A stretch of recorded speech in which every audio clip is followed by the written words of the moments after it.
San Mateo capítulo 9, versículo 35 al 38. San Mateo 9, 35 al 38. Hoy vamos a hablar del tema líderes de cosecha. Dice la palabra de Dios en San Mateo 9, 35 al 38.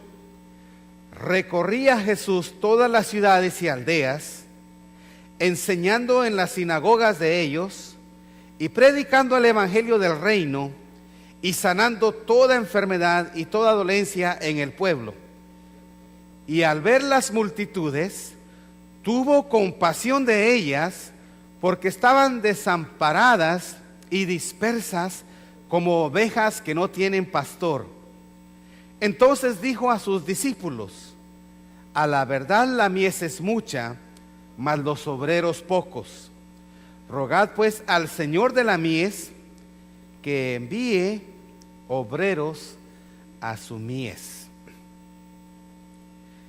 Una gran cosecha no viene pronto, ya está aquí.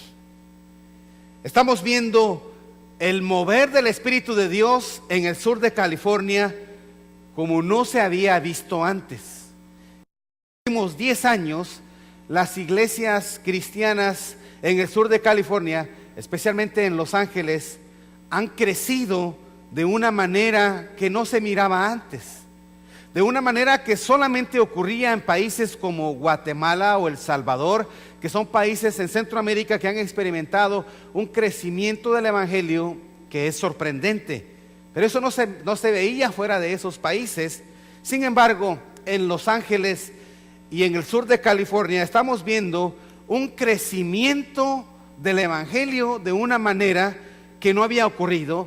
De tal manera que programas como Primer Impacto han tenido que hacer programas para ver y estudiar este fenómeno, qué es lo que está ocurriendo. Han ido a entrevistar a sacerdotes y les han preguntado: ¿qué piensa usted de este fenómeno en el cual muchas personas que iban a la iglesia católica ahora están asistiendo a una iglesia evangélica?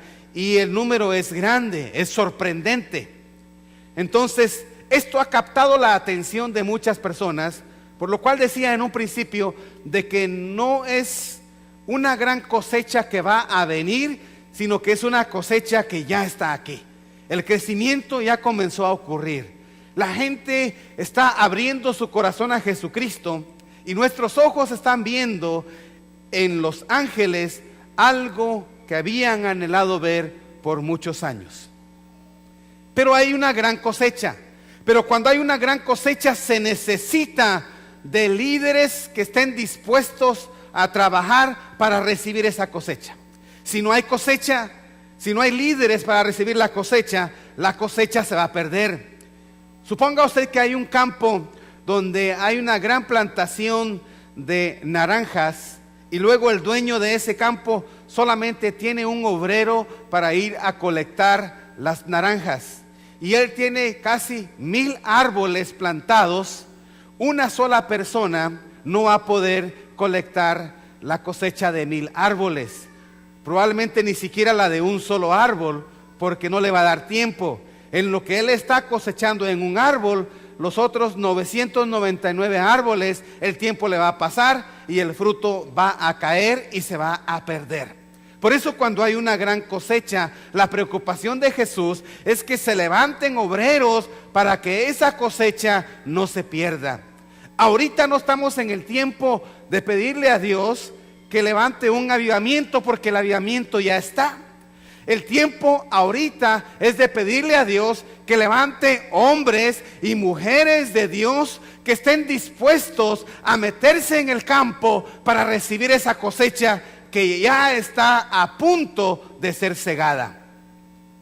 Para que esto ocurra, necesitamos líderes de cosecha. Y en el pasaje que leíamos, encontramos de que un líder de cosecha tiene 3 características importantes, y que si nosotros como iglesia que está acá en esta esquina y que está en esta ciudad de Maywood desarrollamos estas 3 características, vamos a cosechar algo grande en los próximos años y la gente no va a caber en este lugar. Pero para que eso ocurra, necesitamos que en medio de nosotros se levanten líderes de cosecha, líderes que estén dispuestos a ir a recoger el fruto que ya está ahí listo, que lo único que tenemos que hacer es ir a recibirlo. Lo que necesitamos es preparar nuestros canastos, preparar contenedores grandes e ir a buscarlos y recibir la cosecha. Porque las iglesias que han comenzado a crecer son las iglesias que se han preparado y que tienen mucha gente lista para recibir la cosecha. Ahora, los líderes de cosecha tienen 3 características, como decía en un principio. La primera característica es que un líder de cosecha tiene un corazón compasivo. Tiene un corazón compasivo. En San Mateo 9:36 dice: y al ver las multitudes, tuvo compasión de ellas, porque estaban desamparadas y dispersas como ovejas que no tienen pastor. Lo que Jesús miró fue un montonón de personas que ya estaban listas, que su corazón estaba preparado. Solamente que llegue alguien y les diga: ¿quieres recibir a Jesucristo como Señor y Salvador de tu vida? Porque ya están listas, no se requiere mucho esfuerzo. Hace 30 años, si usted iba a hablarle a una persona de Jesucristo, probablemente le golpeaban la puerta, probablemente se burlaban de usted, se reían de usted. Pero en los tiempos que estamos viviendo, la gente está muy receptiva. ¿Por qué? Porque hay un avivamiento que está ocurriendo. Pero para poder recibir esas personas, para ir a traerlas y para que nuestra iglesia crezca, necesitamos tener un corazón compasivo. Necesitamos verlos allá afuera que están como ovejas que no tienen pastor. Dice que al ver las multitudes, tuvo compasión de ellas. Un corazón compasivo, amados hermanos, se necesita para traer esa gente. ¿Sabe que la palabra compasión en el idioma griego, la que Jesús utilizó aquí, ¿saben lo que significa literalmente? Significa retorcer los intestinos. Eso es lo que significa la palabra compasión, retorcer los intestinos. Es como cuando una persona le pegó aire en uno de sus intestinos y siente un dolor terrible. Yo no sé si a alguno de ustedes les ha pasado. A mí nunca me ha pasado, gracias al Señor, pero he escuchado personas que el intestino acumuló aire y luego siente un dolor, un calambre, una cosa que pegan gritos las personas que tienen un intestino retorcido, que lo tienen, ¿verdad?, con aire ahí adentro. Entonces la palabra que Jesús usa aquí, la palabra compasión, es un dolor que se siente como cuando los intestinos se están retorciendo. Y ese es el dolor que Jesús sentía cuando miraba a las multitudes. Y es lo que Él desea que nosotros sintamos cuando veamos las multitudes, que sintamos dolor, que sintamos compasión, que sintamos de que si no hacemos algo van a morir, se van a ir al infierno, van a estar sin Cristo, van a estar por una eternidad sufriendo los horrores de un fuego ardiente que nunca va a dejar de estar encendido. Entonces esa compasión debemos nosotros de desarrollar. Pero esa compasión también es la compasión que tuvo el padre cuando miró que su hijo se había ido, el padre del hijo pródigo, que dice que cuando su hijo regresó después de muchos años, tuvo compasión de él y salió corriendo de su casa y lo fue a encontrar donde él se encontraba, y en la condición en la cual su hijo venía, lo abrazó. ¿Y cómo venía el hijo? Venía sin bañarse después de muchos días, venía apestoso, venía con olor a cerdo, venía con los pies llenos de tierra, venía con el pelo bien largo y sin rasurarse, y venía con el pelo todo lleno de tierra que había acumulado en el camino que él había corrido. Pero cuando el padre lo miró, no le importó el olor, no le importó la condición, no le importó cómo este muchacho venía, porque él tenía compasión, porque él amaba a su hijo, porque él quería que el hijo viniera a la casa de nuevo. Y fue y corrió, lo abrazó, lo tomó en sus sus brazos, le dio un beso, aún en la condición en la cual venía, y lo metió inmediatamente en su casa. Es la compasión que Dios desea que nosotros tengamos, la compasión por esa gente que está allá afuera, que no tiene a Jesucristo, que nosotros sintamos el deseo de ir a buscarlos, de salir de la casa, de ir a decirles: tú que estás sin Cristo, sin Dios y sin esperanza, hay un Dios que está interesado en ti, hay un Dios que te ama tanto, que envió a su Hijo a morir en la cruz por ti, y hay un lugar para ti, hay una nueva familia que te espera. Esa familia está allá en la 37 y Carmelita, donde hay muchos hermanos que te están esperando, porque no quieren que tú andes en la calle todo perdido, sino que vengas a la familia de Dios. Pero eso solamente lo ocasiona la compasión. Y sabe usted que nosotros, como Iglesia de Jesucristo, en una comunidad hispana, deberíamos de desarrollar una pasión grande por nuestra comunidad. ¿Por qué? Porque nuestra comunidad tiene necesidades, así como esas multitudes que estaban como ovejas dispersas tenían necesidades cuando no tenían pastor. Nuestra comunidad hispana tiene necesidades.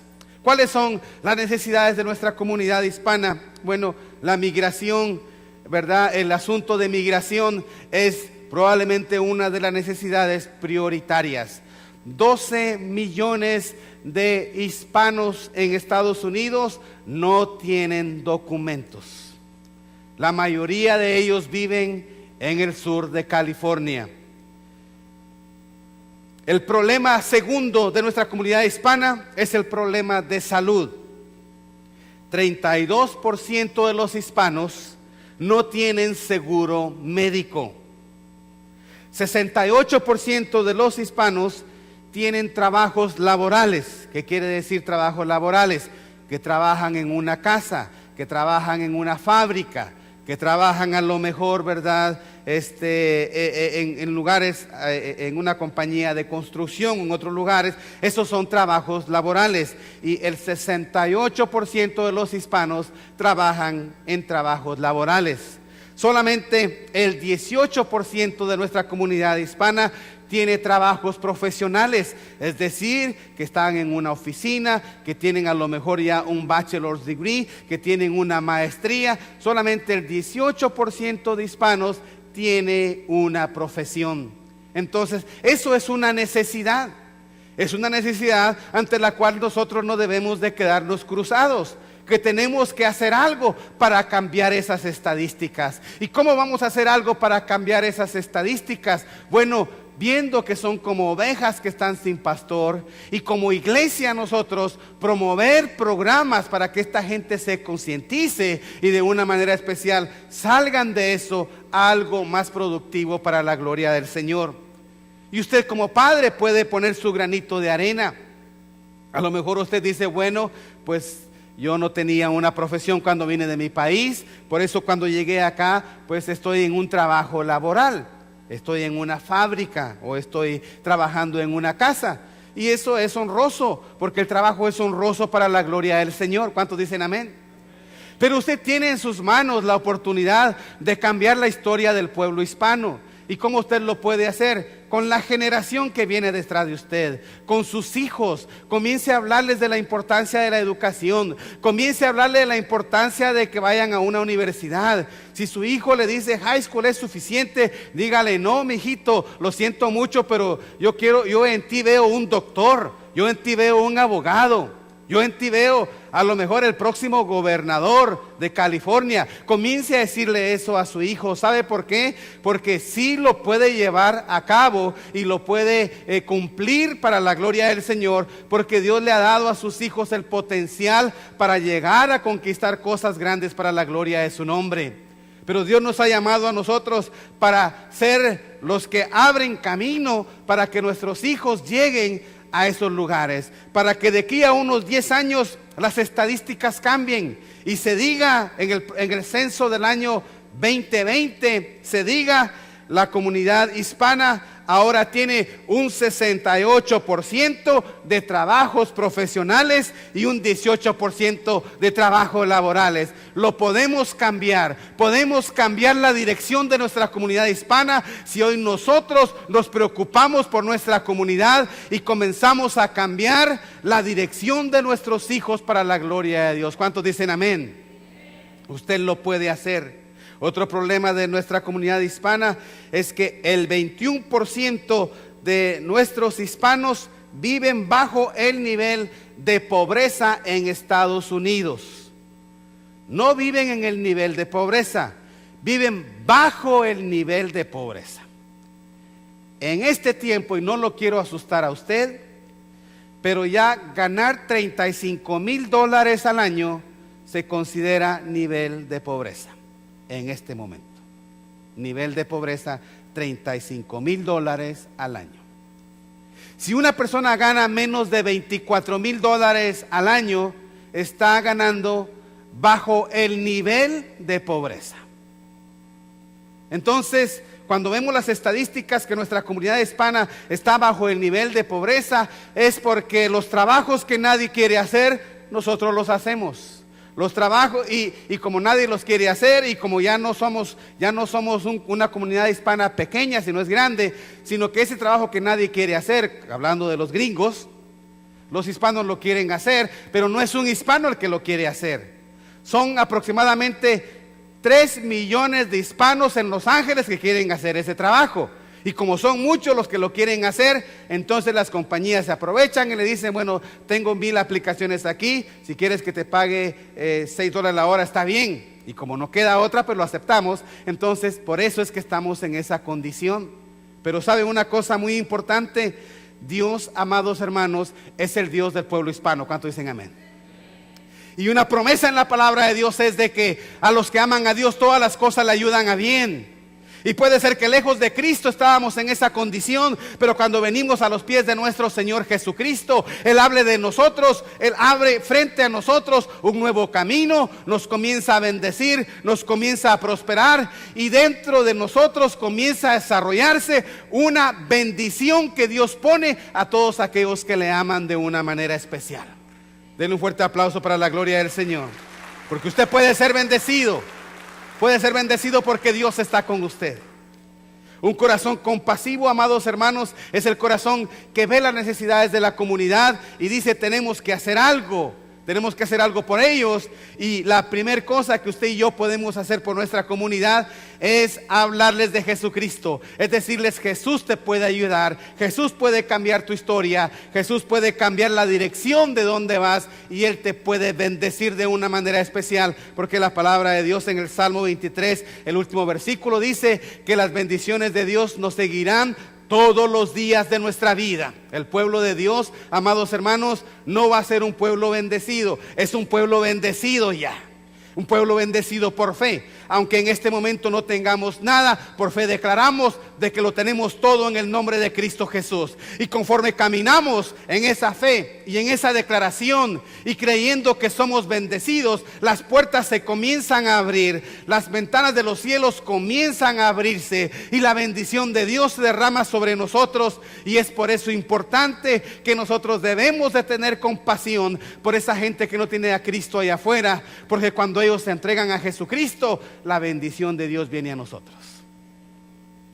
Fíjese que si usted va, por ejemplo, en Centroamérica, los países que tienen los 2 mejores aeropuertos es El Salvador y es Guatemala. Y es cierto, son los aeropuertos más nuevos que hay en este momento, ¿verdad? El Salvador era el número 1 hace aproximadamente unos 20 años, ¿verdad? Pero luego Guatemala dijo, no nos queremos quedar atrás. Ya no vamos a hacer Guatemala, ahora vamos a hacer Guatemala, vamos a hacer Guatemejor. Entonces, comenzaron a construir un aeropuerto. Y Guatemala tiene un aeropuerto muy bonito en este momento. Ahora, cuando uno mira y dice, wow, qué tremendos esos guatemaltecos o los salvadoreños y todo, ¿verdad? Pero cuando uno comienza a ver lo que ha ocurrido en esos países, se da uno cuenta que son los países que más han sufrido en Centroamérica. La guerra casi destruye a todo El Salvador. Y luego un terremoto grande que tiene. Guatemala, la guerra casi lo destruye. Guatemala tuvo una guerra de 50 años con un grupo que se llamaban las FARC, ¿verdad? 50 años. Y murieron más de 150,000 personas en Guatemala por la guerra. Hubo un terremoto fuertísimo en Guatemala que se llevó más de 30,000 personas en menos de 45 segundos. Entonces, países que han sufrido. Pero cuando vienen esas tragedias y esas catástrofes, la gente en El Salvador comenzó a buscar a Jesucristo. En Guatemala comenzaron a buscar a Jesucristo. Antes de todas esas tragedias, el promedio de cristianismo en Guatemala y en El Salvador era menos del 10%. Usted abría una iglesia en Guatemala, va piedra, le caía la piedra en los tejados, la gente se burlaba de usted, le decían ahí van los aleluyas, ahí van los locos y tantas cosas que nos decían. A mí me daba vergüenza ir con mi Biblia. Yo no sé por qué en aquellos tiempos no habían hecho algo como esto, porque ahora ni cuenta se hubieran dado que va a Biblia, ¿verdad? Pero en aquellos tiempos mi mamá me había dado una Biblia grandota, así ahí andaba yo con mi Biblia ahí caminando en las calles, porque no teníamos carro. Nos caminábamos 1 kilómetro para ir a la iglesia y yo me atravesaba todo el kilómetro con la Biblia en la mano y mis amigos se burlaban de mí. Se burlaban de mí. ¿Por qué? Porque el evangelio no era aceptado. Sin embargo, después de todas esas tragedias, la gente comienza a buscar al Señor y las iglesias comienzan a llenarse y comienzan a crecer. En este momento Guatemala tiene el 40% de personas que profesan ser cristianos nacidos de nuevo. El Salvador tiene el 30% en este instante. Ahora, juntamente con eso ha venido la bendición. Ha venido la bendición. Usted llega a El Salvador, un aeropuerto muy bonito. Llega a San Salvador, en la sección allá de los riquillos, por allá, encuentra unos centros comerciales de que no tienen nada que envidiarle, ¿verdad? A los malls de aquí de Estados Unidos. Tienen todo, aire acondicionado y escaleras eléctricas, y usted encuentra todo allá. Si usted se mete en uno de esos centros comerciales, usted piensa que está en Estados Unidos. Ahí encuentra Baskin Robbins, encuentra Wendy's, encuentra todos esos, todo lo que hay aquí está ahí, ¿verdad? Ahora, no es casualidad que estos países estén siendo bendecidos en este momento. Lo que está ocurriendo es que juntamente con la gente que se entrega a los pies de Cristo Jesús, viene la bendición, porque Dios comienza a derramar la bendición sobre su pueblo y esa bendición llega por toda la nación. Ahora, lo mismo va a ocurrir acá en Estados Unidos. Para decirle a usted de que en 1980, cuando yo llegué aquí a Estados Unidos, no había un cristianismo que tenemos el día de hoy. Era menos del 1% que eran cristianos evangélicos acá en Los Ángeles, menos del 1%. En 1990 era el 5% de personas que habían entregado su vida a Jesucristo. Para el año 2000, o sea, hace 12 años, para el año 2000, en California, según las estadísticas, existe ahora el 25% de la población hispana que son cristianos nacidos de nuevo para la gloria de Dios.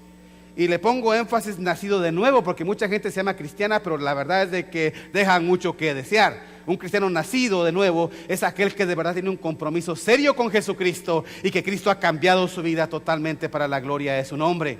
Entonces, 25%. En este momento hay 4 millones de hispanos en Los Ángeles. 4 millones de hispanos. Lo cual quiere decir que de 4 millones, si es el 25%, una cuarta parte son evangélicos cristianos nacidos de nuevo. Quiere decir que de cada 4 personas que viven en Los Ángeles, 1 es ya cristiano nacido de nuevo. Entonces, si usted se pone a analizar esto, si vamos a decir Latinoamérica, incluyendo los hispanos que viven en California, el número 1 con el mayor número de evangélicos es Guatemala. Le sigue El Salvador. Y en tercer lugar, Los Ángeles, que está experimentando un avivamiento grande en estos momentos para la gloria de Dios. ¿Cuántos dicen amén? ¿Cuántos dicen gloria a Dios? Y juntamente con eso viene una bendición. Por eso es de que en los próximos años vamos a ver un pueblo hispano aquí bendecido. Por eso es importante que nosotros tengamos, amados hermanos, compasión, porque entre más gente se entrega a los pies de Cristo Jesús, más es la bendición para el pueblo hispano.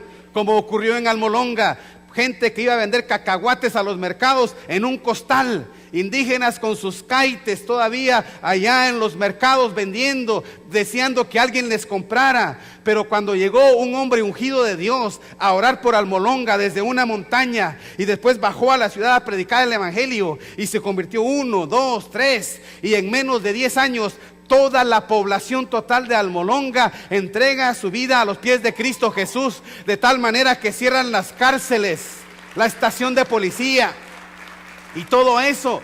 Y una bendición grande que llega a Almolonga, a tal punto que el campesino que iba con un costal a vender allá a un mercado, ahora tiene un camión grande, Mercedes-Benz, donde lleva toda su mercadería, porque Dios está bendiciendo a Almolonga. ¿Sabe por qué? Porque donde hay un pueblo que busca a Dios con todo su corazón, las ventanas de los cielos se abren y se derraman de una manera especial para la gloria de su nombre. Amén. Por eso es que necesitamos tener compasión por las multitudes allá afuera, porque cuando ellos se entreguen a Jesucristo, viene la bendición de Dios. ¿Cuántos dicen amén? Entonces, un líder de cosecha es una persona que tiene un corazón compasivo. En segundo lugar, un líder de cosecha tiene sensibilidad a la visión de Dios. Capítulo 9, versículo 37 de Mateo dice: entonces dijo a sus discípulos, a la verdad la mies es mucha, mas los obreros pocos. Hay un avivamiento grande, pero si no hay suficientes obreros, vamos a perder la cosecha. El problema es curioso que muchas veces nosotros oramos al revés. Decimos: Señor, convierte al pueblo. Señor, te rogamos de que mucha gente acepte a Jesucristo. Te rogamos, Señor, de que los ángeles sean para Jesucristo. Y Dios no oró, Jesús no oró así. Jesús dijo: oren para que el Señor levante obreros. ¿Por qué? Porque la cosecha ya está lista. Ya no hay que orar para que ellos se conviertan. Ahora hay que orar para que la iglesia se ponga las pilas. Hay que orar para que la iglesia se movilice, para que la iglesia vaya allá afuera, vaya con grandes redes y diga: vengan, vengan a la casa de Dios. Ustedes que tienen ya el corazón sensible, vengan, porque Jesucristo los está esperando. No necesitamos ahora convencerlos a ellos. A quien necesitamos convencer ahora es al pueblo de Dios, para que vaya allá afuera solamente a extender su mano y a decirle: acompáñame a la casa de Dios, porque el pueblo allá afuera está abierto, está sensible, quiere saber de Dios. Hay un mover de Dios en el pueblo que no conoce a Jesucristo allá afuera todavía, y es que Dios ya preparó el ambiente para que usted y a mí se nos haga el trabajo mucho más fácil. ¿Cuántos dicen amén? Entonces necesitamos tener sensibilidad a eso. La mies es mucha. Los latinos en Estados Unidos somos el grupo de más rápido crecimiento. Somos el grupo de más rápido crecimiento. De acuerdo al censo del año 2000, teníamos 35 millones de latinos en Estados Unidos. En el censo del 2010, los datos salieron ya hace como unos 2 o 3 meses. En el censo del 2010, los latinos subieron al 50 millones. De 35, en menos de 10 años, subimos a 50 millones. Sin contar muchas personas que no tienen documentos, que por temor a dar sus datos no llenaron las formas del censo. Lo cual quiere decir que hay más de 50 millones de hispanos en Estados Unidos. ¿Sabe cuál es el porcentaje de esta población?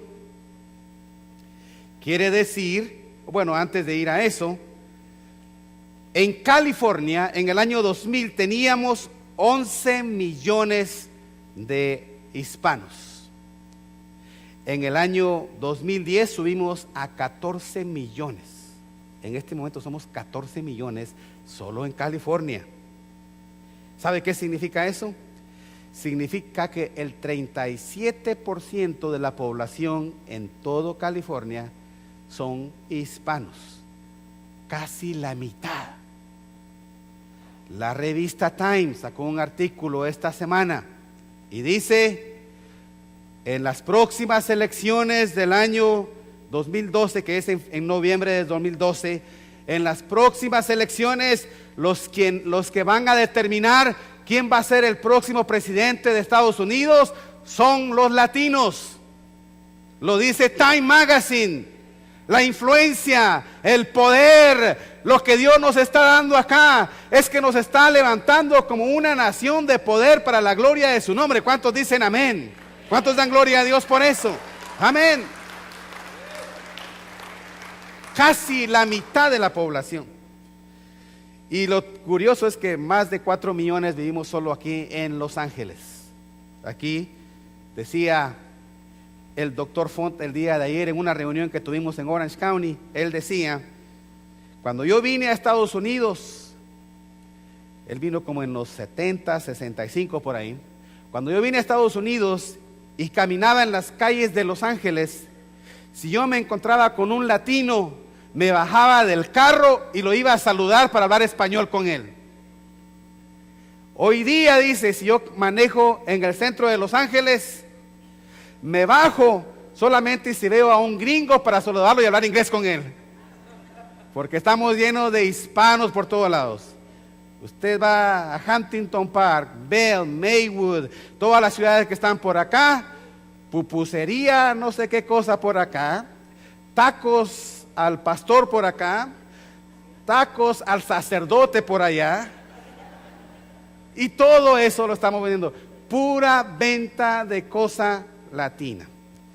Viene un familiar suyo del Salvador o de México, y él que nunca ha llegado por acá, y usted lo invita a comer y él viene ilusionado porque quiere comer comida que nunca ha comido en su país, pues no va a encontrar. Y viene El Salvador y usted le dice, mira, te voy a llevar a una pupusería buena que está por acá. Él le va a decir, pero si eso es lo que como todos los días allá. ¿Por qué? Porque es como que estuviéramos, ¿verdad?, en nuestros países. Pero eso está hablando de la influencia y la cantidad de hispanos que tenemos acá en Estados Unidos, lo cual nos implica a nosotros de que tenemos que hacer algo, porque el próximo mover de avivamiento en Estados Unidos está en el pueblo hispano. Entonces un líder de cosecha tiene sensibilidad a la visión de Dios, pero un líder de cosecha también tiene disponibilidad al llamado. Por eso es de que San Mateo 9:38 dice, rogad pues al Señor de la mies que envíe obreros a su mies. Rogad. O sea, la palabra rogar aquí significa implorar, como que tiene la necesidad más grande de tu vida, como que alguien se va a morir. Y es que es la realidad. Si no le hablamos de Cristo a las personas allá afuera, van a morir sin Cristo. Van a morir sin Cristo. Hace unos días escuché algo de una persona y estaba platicando y le platiqué de alguien más y me dice, fulanita es ya cristiana. Sí, sí es cristiana, tiene ya como 1 año que es cristiana. Yo la veo todos los días y nunca me ha hablado de Jesús. Wow, qué tremendo. Hermano, necesitamos desarrollar nosotros esa disponibilidad para hablarle a otros de Jesucristo. Y no le estoy diciendo de que venga el próximo sábado a las 9 de la mañana y venga con un maletín, con su corbata y con su trajecito, aquí así puro testigo de Jehová, y se vaya usted de puerta en puerta tocando. No, haga evangelismo al estilo de vida. ¿Qué significa eso? Usted no tiene carro y usted tiene que tomarse el bus para ir a su trabajo. Dice, ay Dios mío, qué problema, qué dolor de cabeza que no tengo carro. No, Dios ha permitido que usted se vaya en el bus para que se siente a la par de una persona que no conoce a Jesucristo, para que le comparta el evangelio. Porque a lo mejor se sentó usted con alguien y mira a una persona triste y usted le pregunta, oiga señora, la veo un poco triste, ¿qué le pasa? Es que tengo un hijo que está en la cárcel y que no sé qué. ¿Sabe que Dios le puede ayudar? ¿Sabe que Dios es un Dios de poder? Y lo primero que Él puede hacer es darle la fortaleza que usted necesita. Y ahí comienza uno. Ahí. Y la señora que está con esta crisis y con este problema, bien abierta a escuchar el evangelio. Entonces, y señora, ¿y usted dónde se baja usted? Y aquí llevo yo me toca como 1 hora de aquí hasta donde está mi bajada. y usted le toca en el bus a lo mejor como media hora. Dice, gracias Señor Jesús, tengo media hora para hablarle a esta señora. No solamente la voy a evangelizar, sino que en esta media hora la disipulo de una vez acá. Es más, la voy a bajar antes de tiempo y ahí en el parque MacArthur la meto en el lago y ahí la bautizo de una vez en el nombre de Jesús. Amén.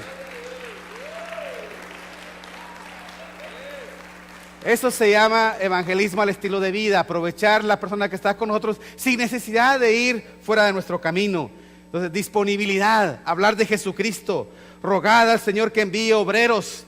El Señor no nos está pidiendo, Señor, convierte a la gente. Lo que Dios quiere que oremos es, Señor, levanta obreros, levanta obreros. Cuando oremos la próxima vez, en lugar, Señor, convierte mi vecindario, diga, Señor, levántame a mí para que yo les vaya a hablar. Levanta, Señor, a los de mi célula para que compartamos el evangelio. Levanta, Señor, a la iglesia de Maywood para que comparta el evangelio para la gloria de Dios. Nuestra oración debe ser, Señor, levanta a mi iglesia para que sean obreros para la gloria de Dios. Aleluya. Eso se llama disponibilidad. Orar para que haya disponibilidad. Orar para que nos levantemos y digamos, aquí estoy, Señor. La palabra envíe obreros, envíe quiere decir echar fuera, impulsar. Es la idea como de aquella pajarita que tiene ya sus pajaritos que han crecido y que están en el nido. Ella les dice, vuelan patojos. Y entonces le pregunta al otro, ¿se lanzan mucha? Entonces ahí están pensándola. Y en lo que lo están pensando, viene la pajarita y le dice, esto malcriado, ¿qué es lo que se está creyendo? Este güiro, este patojo. Y lo agarra y lo tira desde arriba. Nunca ha volado, ni siquiera ha dado pasitos, pero lo tira desde arriba. Y ay, qué mamá tan mala. Y se viene, y cuando comienza a moverse y todo, se da cuenta que no se da en el suelo, sino que comienza a levantarse. Y cuando se da cuenta de que comienza a levantarse, dice, aleluya, no sabía que yo volaba. Y comienza a volar. Lo mismo le pasa a usted. Tenemos que tirarlo, lanzarlo. Vaya, hable. Y cuando usted habla, aleluya, no sabía que yo hablaba tan bonito. Mire cómo la gente llora y se convierte el evangelio aquí. Pero tiene que salir, tiene que tirarse del nido y hablarle a otros que Jesucristo es el Señor. Dios lo quiere usar a usted para el gran avivamiento que estamos experimentando en Los Ángeles para la gloria de Dios. ¿Cuántos dicen amén? ¿Cuántos dicen amén? Hermanos, para eso estamos aquí. Estamos aquí porque somos obreros que hemos oído la voz de Dios. Estamos aquí porque somos los obreros que queremos el cambio en nuestra ciudad. Estamos aquí porque somos los obreros que le decimos al Señor, aquí estoy, me pongo en la brecha. Estamos aquí porque somos los obreros que queremos unirnos al esfuerzo que Jesucristo está llevando a cabo para evangelizar nuestra ciudad. Porque el nombre Los Ángeles no fue dado por casualidad. Sí, el nombre completo es, ¿alguien sabe el nombre de Los Ángeles? Nuestra Señora de Los Ángeles, de no sé qué cosa. Ese es el nombre de Los Ángeles. Es el nombre dado por los primeros sacerdotes católicos que vinieron por el sur, ¿verdad? Sí, de México, por otro lado, y establecieron las misiones. Cuando llegaron por ahí a la Placita Olvera, el nombre que le pusieron a esta ciudad fue Nuestra Señora de Los Ángeles. Pero Nuestra Señora se nos ha olvidado y solamente ha quedado Los Ángeles. Pero ¿sabe por qué ha quedado solamente Los Ángeles? Porque es una declaración profética de Dios. Una declaración profética. Porque la palabra ángel significa mensajero, embajador, alguien que lleva el mensaje de Dios. Eso es un ángel. Por eso es que en Apocalipsis, en las 7 iglesias, dice, escribe a los ángeles de las iglesias, o sea, a los mensajeros que llevan la palabra.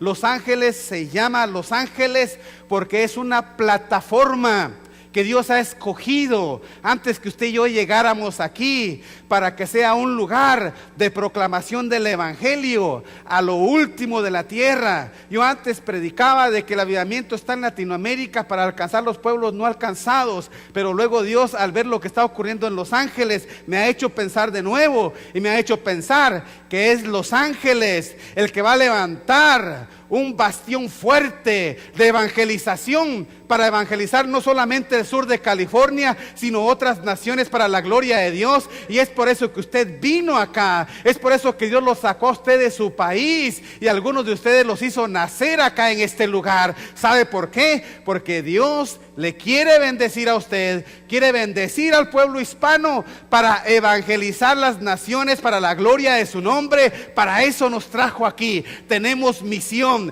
tenemos propósito, tenemos un llamado, tenemos algo por el cual Dios nos ha traído. No somos un pueblo que está aquí solamente de paso, solamente mirando a ver qué es lo que cae. No, hemos venido aquí porque a Dios le ha placido traernos a este lugar para un avivamiento de fuego que estamos viviendo. Bendito sea el nombre de Dios. Y usted es parte de eso. Dios lo trajo a usted para esto. Y es Dios tan grande y tan bueno que dijo: yo les entrego a ustedes esto. Vean las multitudes allá afuera. Y ya la oración de Dios ya no es tanto oren para que el Señor envíe obreros. Ahora la oración es: oren para que el Señor levante obreros en la iglesia de Maywood. Que se levanten hombres, mujeres, jóvenes, niños aquí, con pasión, para que esa gente que está allá afuera venga a los pies de Cristo Jesús. Y yo aquí estoy viendo en este momento multitudes que entran en ese lugar, multitudes que los acompañan a ustedes, porque detrás de ustedes hay multitudes, detrás de ustedes hay un pueblo grande que Dios tiene para alcanzar. Sabe que cada persona tiene un círculo de influencia de 40 personas a su alrededor. Hay 40 personas que usted conoce que necesitan a Jesucristo, que necesitan del amor de Dios. Y Dios lo ha puesto a usted en medio de esas 40 personas para que usted sea la luz de Cristo para ellos, para que usted sea la solución en la vida de ellos, para que usted sea el instrumento para traerlos a los pies de Cristo Jesús. Y para cuando usted entre al cielo, usted no entre solo. Cuando usted entre, diga: Señor, aquí estoy contigo. Detrás de usted van a venir más de 40 diciendo: gracias a Él yo también estoy aquí. Gracias a que ella me habló, yo también hoy estoy entrando en el reino de Dios. Y ahorita a lo mejor no se lo agradecen cuando usted le habla de Cristo, pero cuando entre en el cielo hasta se van a arrodillar y le van a decir: gracias por haberme hablado de Jesús, porque si no te hubiera escuchado no estaría hoy acá. Y usted va a ser el instrumento para arrebatar multitudes de almas de las garras del diablo y los va a traer a los brazos cariñosos de Jesucristo, para que encuentren la paz, la bendición y la tranquilidad que ellos necesitan en el nombre de Jesús. Usted es ese instrumento, usted es instrumento de cambio, usted es instrumento de poder, usted es un instrumento para darle una nueva dirección a California, para que no sean los homosexuales los que gobiernen San Francisco, sino que para que sea Jesucristo, Rey de Reyes, Señor de Señores en todas partes. Para que no sean las leyes de los políticos sin temor a Dios, que anden determinando que el aborto es algo que se debe hacer libremente por todas partes. No, para que usted levante la bandera de Cristo y diga: no, cada niño que es concebido es un instrumento de Dios, tiene vida en el nombre de Jesucristo y tiene un potencial para llegar a ser incluso el próximo presidente en Estados Unidos. Es vida la que Dios está construyendo en ese lugar, y no se puede destruir solamente porque a alguien se le ocurrió, solamente porque alguien no tiene temor de Dios. Es por eso que estamos aquí, porque somos sal de la tierra, somos los que haremos la diferencia, somos los que cambiaremos nuestra ciudad para la gloria de Dios. Tenemos una misión grande, una misión que los políticos sueñan pero que no pueden hacer porque no tienen el poder que nosotros tenemos. Ellos tienen el poder de la palabra, pero nosotros tenemos el poder del Espíritu Santo. Ellos tienen el poder de la fuerza, pero tenemos el poder del amor. Ellos tienen el poder de la influencia, pero tenemos el poder de la unción de Dios en medio de su pueblo. Somos el pueblo de Dios. Nos ha llamado a hacer la diferencia para la gloria de Dios. ¿Cuántos dicen amén? Y usted vino a este lugar para eso. Usted no vino por casualidad, no vino hoy solamente para decir: a ver cómo me va en la iglesia. No, deje esa mentalidad a un lado y ahora diga: ahora vengo aquí para prepararme, para armarme en el nombre de Jesús y para ir a conquistar mi ciudad para la gloria de Dios. Para eso está usted aquí. Dios no lo trajo aquí para ver quién metió la pata y quién no la metió. Dios no lo trajo a usted aquí para ver quién hizo algo malo y quién no hizo algo malo. Dios lo ha traído a usted aquí para formarlo como guerrero de Jesucristo, para ir allá afuera y levantar esta ciudad para que vea a Jesucristo, para la gloria de su nombre. Por eso está usted aquí. Usted está aquí porque Dios ha confiado en usted y ha puesto en usted una gran tarea. La pregunta es, ¿cómo responderá usted a la oración de Jesús? Padre, oro para que levantes obreros. ¿Será usted uno de esos? Usted tiene dos alternativas hoy. Tiene la alternativa de seguir en el anonimato toda su vida, de seguir un cristiano que no hace la diferencia, de ser un cristiano que se conforma solamente con haber sido salvo. Gracias, Señor, porque me salvaste y te llevas una joya, Señor. Dios no necesita joyas. El cielo está lleno de calles de oro, columnas de perlas para la gloria de su nombre. Lo que Dios necesita son hombres y mujeres atrevidos que quieran cambiar su ciudad para la gloria de Dios. ¿Cuántos dicen amén? Amén.